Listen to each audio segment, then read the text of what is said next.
Session 3. We're getting into rating freight. This can be difficult. Nobody knows all the rates. They change daily. There are ways to find rates, though. Um, Keeping up with the fuel surcharge, having freight in the same lanes all the time, helps. And the longer you're in the business, the easier it is to figure out the rates. But there are a couple things you can do. We have internet truck stop dispatching software.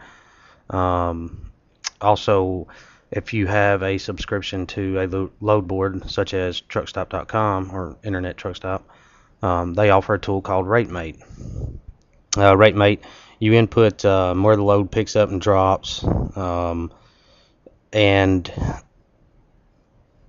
put in the type of freight it is, whether it be a reefer load, a flatbed load, and it will give you the last 7 days, 30 days, and like 2-year history on what those loads have paid. So it's a pretty good pricing tool. Another way to do it, the way I used to do it, was a dummy load.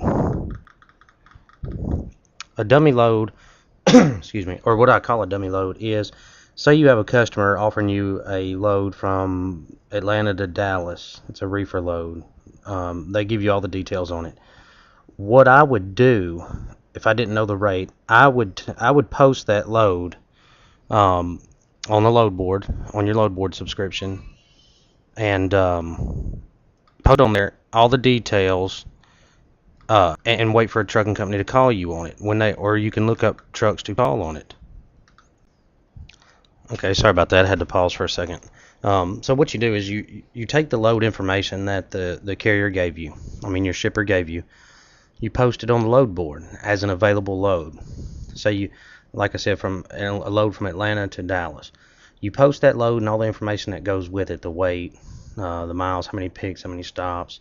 And then what you want to do is when a trucking company calls you on that load, tell them, hey, it's already gone, but I get them all the time. If you're in the area, what would you do them for? And generally they'll give you, a cost of what it would take to cover the load.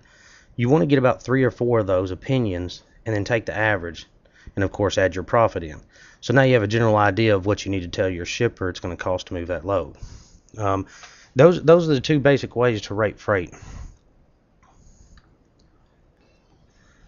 And also, as far as rates, you have basically, what most people use is line haul. A certain amount of money per mile, plus fuel surcharge or including surcharge. Let's just, for even numbers, let's say $2 a mile for a 600-mile load is going to be $1,200.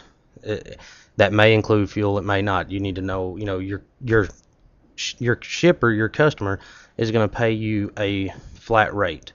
They're just going to tell you, okay, we're going to pay $2,000. But you may need to break down the fuel surcharge when you're paying a carrier. So let's say $2 a mile, 600 miles, that's $1,200. And then, whatever the fuel surcharge is times 600 miles, let's say for a nice even number, 50 cents a mile is what the fuel surcharge is that week. It's a national average that gets published every Monday. So let's say it's 50 cents a mile, so that would be $300 in fuel. So you need to pay $1,500 on that load. That leaves you a $500 profit. Other rates besides line haul are per hundredweight. Let me scroll down to that. And again, in the manual, you can read all this, read over it. I don't know how well you can read it while I'm doing this, but the manual is available. Just email me to get a copy of it. Hundredweight, the way that works is mostly on produce, say potatoes, for instance. Your customer may tell you they have a load going from Chicago to Dallas that pays $6.50 per hundredweight. The way you figure that is, if it's a 48,000 pound load, you divide it by 100. That's where the hundredweight comes from. So you have 480 100weights. So you just multiply 480 times the 650. That gives you your rate. Then you just divide it by how many miles it is, and once again you have your line haul. That's basically how you rate freight.